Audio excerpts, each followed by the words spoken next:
أعوذ بالله من الشيطان الرجيم بسم الله الرحمن الرحيم وَلَقَدْ زَيَّنَّا السَّمَاءَ الدُّنْيَا بِمَصَابِيحَ وَجَعَلْنَاهَا رُجُومًا لِلشَّيَاطِينِ وَأَعْتَدْنَا لَهُمْ عَذَابَ السَّعِيرِ وَلِلَّذِينَ كَفَرُوا بِرَبِّهِمْ عَذَابُ جَهَنَّمَ وَبِئْسَ الْمَصِيرُ إِذَا أُلْقُوا فِيهَا سَمِعُوا لَهَا شَهِيقًا وَهِيَ تَفُورُ تكاد تميز من الغيظ كلما ألقي فيها فوج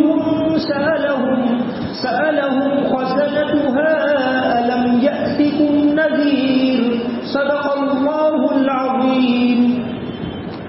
ہم نے قریب والے آسمان کو روشن چراغوں سے سجا رکھا ہے اور ان کو شیطانوں پر پتھر برسانے کا ذریعہ بھی بنایا ہے اور ان کے لیے دہکتی آگ کا عذاب تیار کر رکھا ہے.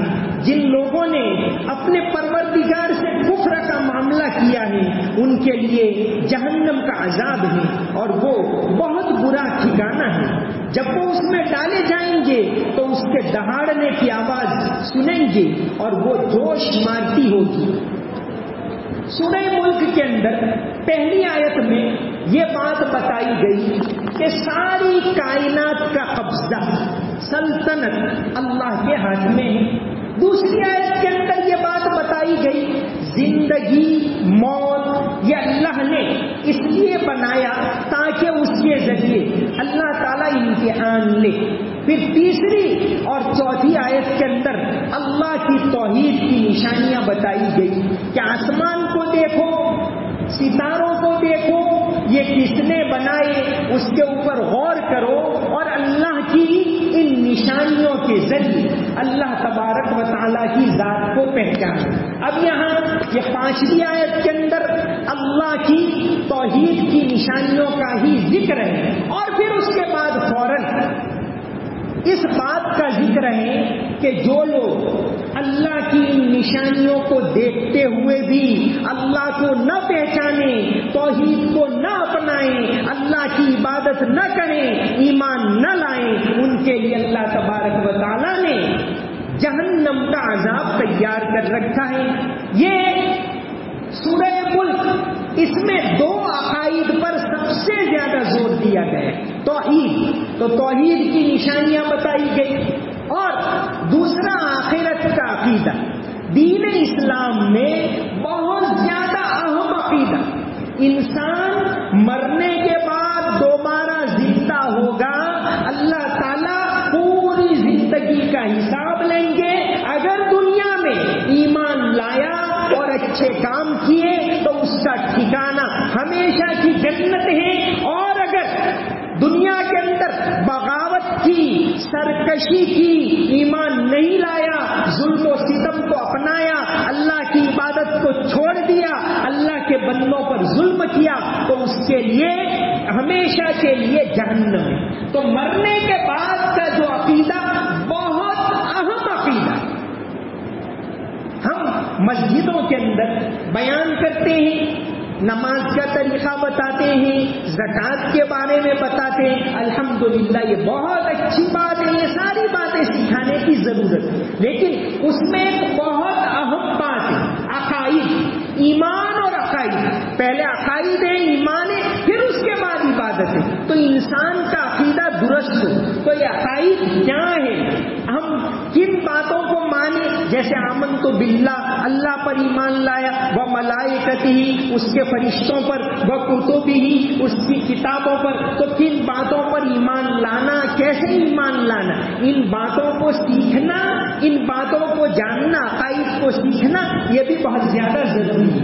تو یہاں مرنے کے بعد دنیا میں جن لوگوں نے ایمان کو نہیں اپنایا ان کے لیے جہنم کا عذاب ہے. یہ آگے کی چند آیتوں کے اندر ذکر ہے اور یہ جہنم میں جانے کا ذریعہ جو بنتا ہے دنیا میں انسان شیطان کی بات کو مانتا ہے تو اس کا اس آیت کے اندر تذکرہ ہے.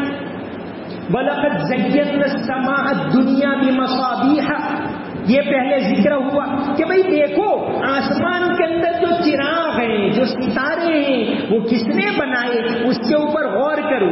اب پھر قرآن کریم کا ایک طرز کہ بات کو پلٹ کر آہستہ سے اس کو آخرت کی طرف لے جاتے، تو فرمایا کہ ان ستاروں کو ہم نے بنایا وَجَعَلْنَاهَا رُجُومًا لِلشَّيَاطِينِ، اور ان کو شیطانوں کے مارنے کا ذریعہ بھی بنایا ہے۔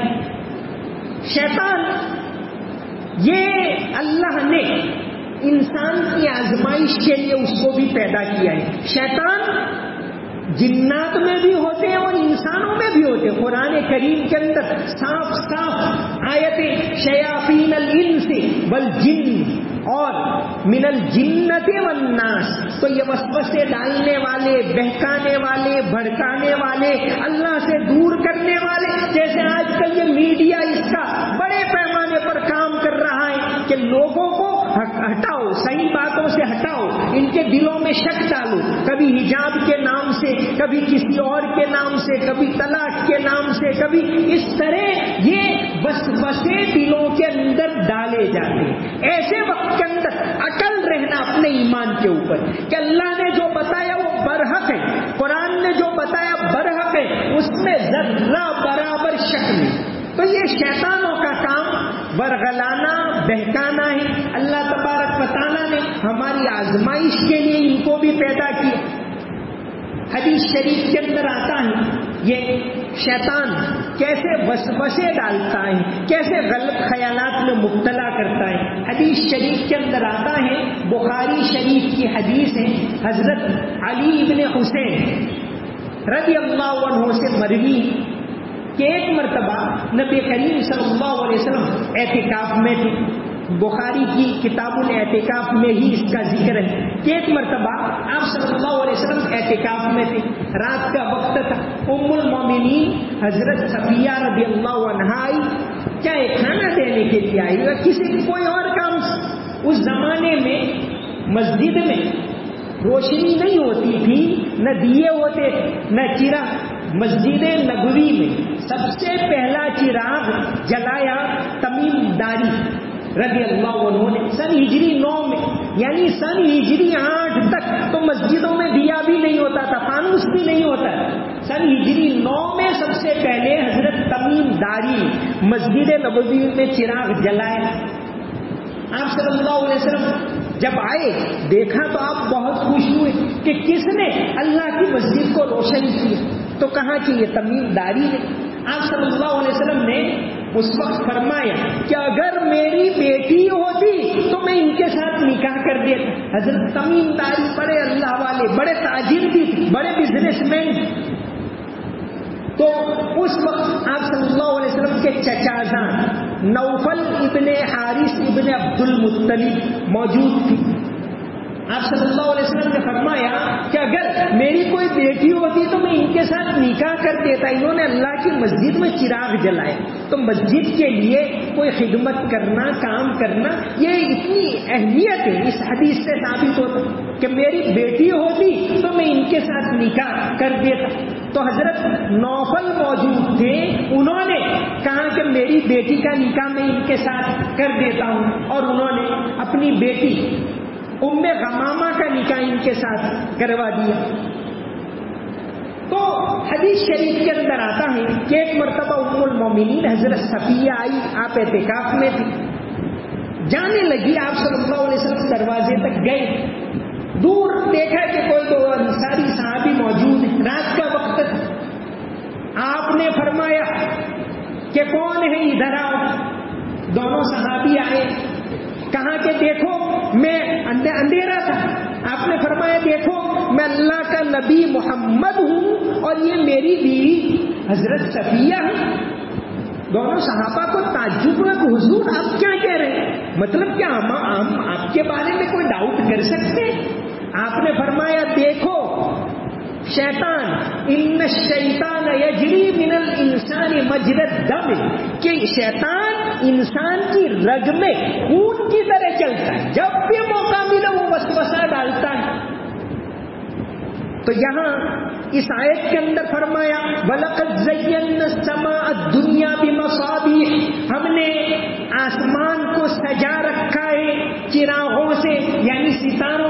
وَجَعَلْنَاهَا رُجُومًا لِلشَّيَاطِينِ، یہ شیطان ہوتے ہیں وہ انسان کو ورغلاتے ہیں، وسوسے ڈالتے، بہکاتے۔ شیطان کو ہم نے دیکھا تو ہے نہیں، بہت سی چیزیں، بھائی کورونا کا وائرس کس نے دیکھا ہے؟ کسی نے بھی دیکھا ہے؟ وائرس طرح طرح کے ہوتے، کسی نے بھی کوئی وائرس نہیں دیکھا، لیکن مان لیا کہ ہے کورونا کا وائرس ہے، وہ وائرس کسی سائنٹسٹ نے بھی نہیں دیکھا، کسی ڈاکٹر نے، کسی نے بھی نہیں، بس وہ دکھتا نہیں، اس کو مان لیا کہ فلاں وائرس ہے، اس کے اثرات۔ تو شیطان کے بھی اثرات ہوتے ہیں، وہ اثرات ہوتے ہیں انسان کے اوپر۔ ایک چھوٹا سا بچہ ہو، آپ اس کو ہنس کر بلاؤ تو الگ اثر پڑتا ہے، اسی کو ڈانٹو، ایک 6 ماہ کا بچہ ہے لیکن اس پر الگ اثرات ہوتے ہیں۔ تو شیطان انسان کے اوپر اثرات ڈالتا ہے۔ امام مجاہد ابن جبر رحمت اللہ علیہ بہت بڑے تابعی، اس امت کے جو سب سے بڑے تفسیر کرنے والے چوٹی کے جو 4-5 ہیں اس میں امام مجاہد کا نام ہے۔ حضرت ابن عباس رضی اللہ عنہ کے شاگرد، مکہ میں سن ہجری 21 میں پیدا ہوئے، حضرت عمر فاروق کے دور اور وفات پائی 102 میں۔ ان کے بارے میں آتا ہے حضرت عبداللہ ابن عباس جو اس امت کے سب سے بڑے مفسر، ان سے 30 مرتبہ قرآن کی تفسیر پڑھی، 30 مرتبہ۔ مجاہد رحمت اللہ علیہ تو قرآن کے بڑے جانکار،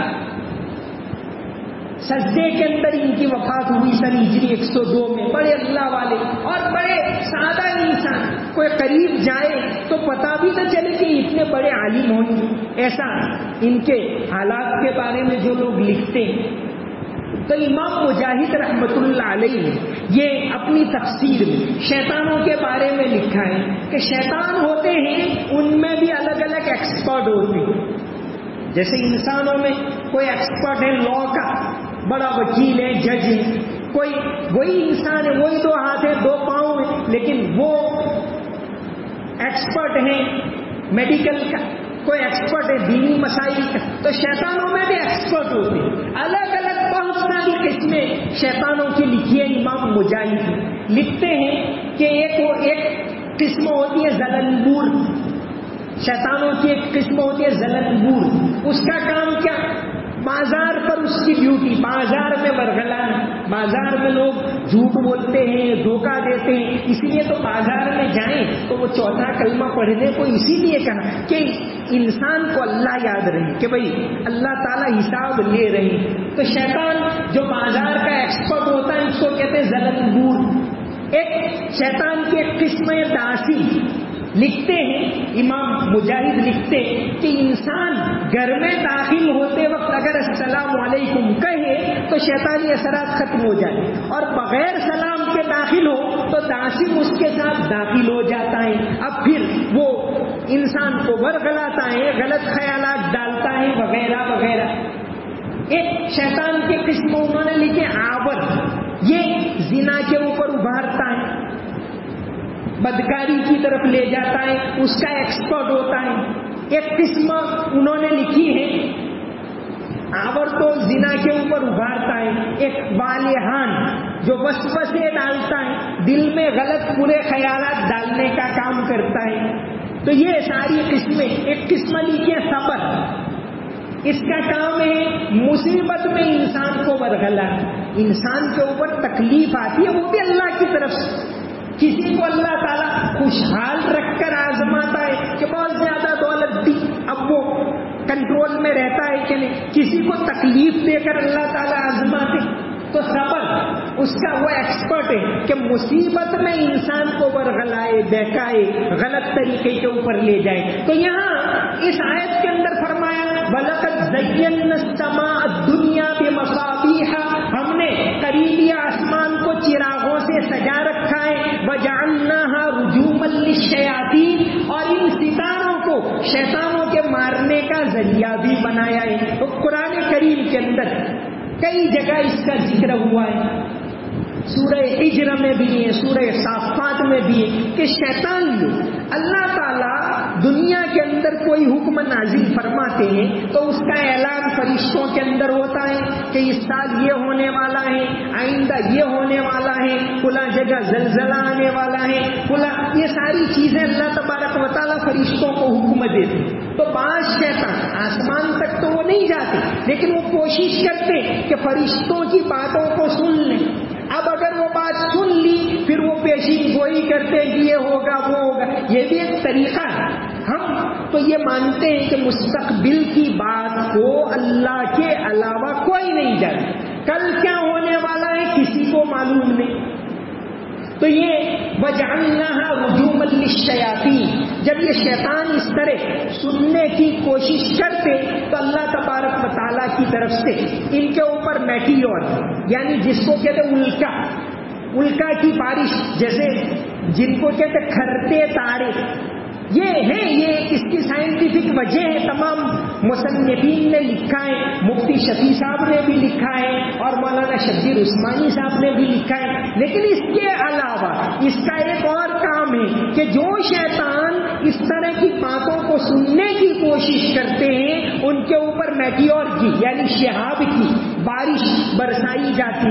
الکا ہم وہ دیکھتے ہیں، یہ بھی اللہ تعالیٰ کی قدرت کی نشانی ہے کہ یہ گرنے والے تارے، بعض سائنسداں کہتے ہیں کہ اگر زمین کے اوپر گر جائیں تو پوری زمین تباہ ہو جائے، لیکن اللہ تعالیٰ نے ایسا نظام رکھا ہے کہ وہ فضا کے اندر ہی جل کر ختم ہو جاتے ہیں. تو ان تاروں کا، گرنے والے تاروں کا ایک کام یہ بھی ہے کہ جو شیطان اس طرح بات سننے کی کوشش کرتے ہیں تاکہ آ کر نجومیوں کے دل میں ڈالے اور اس کے ذریعے لوگوں کو گمراہ کریں، تو اللہ کی طرف سے یہ نظام ہوتا ہے کہ ان شیطانوں کے اوپر یہ میٹیور یعنی شہاب، الکا برسائی جاتی. مولانا شبیر عثمانی رحمت اللہ علیہ قرآن کے بہت بڑے مفسر، پچھلی صدی کے بڑے عالم اور بڑے مجاہد آزادی، ایک زمانے تک سعودی عرب سے ان کی تفسیر حاجیوں کو دی جاتی، اب وہ دوسری دی جاتی. تو پہلے ان کی وہ گرین کلر میں چھپی ہوئی ان کی تفسیر دی جاتی تھی. مولانا شبیر عثمانی اتنے بڑے عالم کہ 1923 میں جب یہ سعودی عرب کے اندر یہ سعود خاندان کی حکومت آئی، شاہ عبدالعزیز پہلے بادشاہ بنے، تو انہوں نے کہ بھئی شرک نہ ہو، بہت ساری خبروں کو ڈھا دیا، بہت سارے نشانات کو ختم کر دیا. تو ساری دنیا کے مسلمانوں میں ایک جوش تک کہ یہ کیا ہو رہا ہے سعودی عرب میں. اور سعودی بادشاہ کو بھی اس وقت ایسا لگا کہ بھئی دنیا کے مسلمان ہمارے خلاف نہ ہو جائیں، کیونکہ انہوں نے ساری صحابہ کرام کی قبروں کو زمین دوز کر دیا. یہی نہیں، انہوں نے یہ کیا کیا، اللہ تعالیٰ حفاظت فرمائے کہ گنبد جو ہے وہ بھی شرک کا ذریعہ مستقبل میں نہ بن جائے، اس کی کیا ضرورت ہے، اس کو گرانے کا ارادہ کیا. تو اس وقت جب دنیا میں غم و غصہ چھا گیا تو 1926 میں دنیا کے بڑے بڑے علماء کو سعودی بادشاہ نے بلایا. اس میں ہندوستان سے مولانا شبیر عثمانی، سید سلیمان ندوی، علی برادران، مفتی کفایت اللہ، یہ حضرات گئے تھے، کل 6 لوگ گئے تھے. تو سعودی حکومت کے سامنے کہ بھئی گنبد خضرا گرانا چاہیے کہ نہیں، یہ بات آئی تو الگ الگ لوگوں نے الگ الگ باتیں پیش کی. جب مفتی شبیر عثمانی کا نمبر آیا، ان کی جو سوانح عثمانی، حیات عثمانی، ان کی زندگی کے بارے میں اس کا تذکرہ، تو انہوں نے قرآن حدیث سے ایسی دلیلیں پیش کی، ایسا عالی شان بیان وہاں کیا عربی کے اندر کہ سعودی حکومت میں شاہ جو عبدالعزیز وہاں موجود تھے، انہوں نے ارادہ کیا کہ نہیں، گنبد خضرا کو ہم باقی رکھیں گے. تو خیر مفتی شبیر عثمانی صاحب نے یہاں اس آیت کے ماتحت کہ شیطان کس طرح بات سنتے ہیں تو موجودہ زمانے کی انہوں نے اپنی تفسیر میں مثال دی کہ جس طرح آج کل یہ 100 سال پہلے کی بات، جب ابھی ٹیلی فون کا زمانہ تھا اور وائرلیس کا زمانہ، ابھی یہ اور ٹیکنالوجی آئی نہیں تھی، تو انہوں نے کہا کہ جس طرح آج کل ٹیلی فون کو انٹرپٹ کرتے یعنی بیچ میں سے بات سننے کی کوشش کرتے، وائرلیس کو بیچ میں سے انٹرپٹ کر کے جاسوس لوگ باتیں سنتے ہیں، اس طرح شیطان لوگ یہ ایک انہوں نے موجودہ زمانے کے مطابق مثال دی کہ اس طرح یہ شیطان لوگ باتیں سنتے. بہرحال اس آیت کے بعد اب آگے جہنم کا تذکرہ ہے سورہ ملک میں کہ اللہ کی توحید کی اتنی ساری نشانیوں کے باوجود جو لوگ ایمان نہ لائیں، اللہ کو ایک نہ مانیں اور دنیا کے اندر ایک اچھا عمل نہ کریں تو ان کے لیے جہنم کا عذاب ہے. اللہ تبارک و تعالی ہماری حفاظت فرمائے. آمین. اللهم صل على محمد وعلى ال محمد وبارك وسلم. ربنا آتنا في الدنيا حسنة وفي الآخرة حسنة وقنا عذاب النار. رب اغفر وارحم وانت خير الراحمين. یا اللہ ہمارے گناہوں کو معاف فرما. یا اللہ رمضان کا بابرکت مہینہ تو نے اپنی مہربانی سے عطا کیا. یا اللہ تیرے حبیب صلی اللہ علیہ وسلم نے تو بددعا کی ہے کہ جو رمضان کا مہینہ پائے اور اس کی مغفرت نہ ہو تو اس کی ہلاکت میں کوئی کمی نہیں. یا اللہ ہم تجھ سے معافی مانگتے ہیں، ہمارے گناہوں کو معاف فرما، رمضان کی برکتیں عطا فرما، تیری عبادت کرنے کی توفیق عطا فرما، تیرا خوف نصیب فرما. یا اللہ کلام اللہ کی تلاوت کرنے کی توفیق عطا فرما، کلام پاک کی محبت ہم سب کو نصیب فرما. یا اللہ ہمارے ملک کے اندر امن و امان قائم فرما، عافیت قائم فرما، محبت کا ماحول قائم فرما، مسجدوں کو آباد فرما، تمام مسجدوں کی حفاظت فرما، تمام مدرسوں کی حفاظت فرما، دین کے کام کرنے والوں کی حفاظت فرما. یا اللہ اس ملک کے اندر قرآن کی ہواؤں کو چلا، توحید کی ہواؤں کو چلا، محبت کی ہواؤں کو چلا، نفرت کو ختم فرما. یا اللہ دین کا کام کرنے کی توفیق عطا فرما. یا اللہ دین کا صحیح پیغام ہمارے اخلاق کے ذریعے، ہماری زندگی کے ذریعے، امانت داری کے ذریعے، حیا کے ذریعے، سچائی کے ذریعے اس ملک کے اندر عام کرنے کی توفیق عطا فرما. یا اللہ آخرت کی تیاری کرنے کی توفیق عطا فرما. ہمارے مرحومین کی مغفرت فرما، انہیں جنت میں اونچا مقام نصیب فرما. یا اللہ بابرکت مہینہ دعاؤں کا مہینہ ہے. یا اللہ دعائیں کرنے کی، تجھ سے مانگنے کی توفیق عطا فرما. اللهم صل على محمد وعلى ال محمد وبارك وسلم برحمتك يا ارحم الراحمين.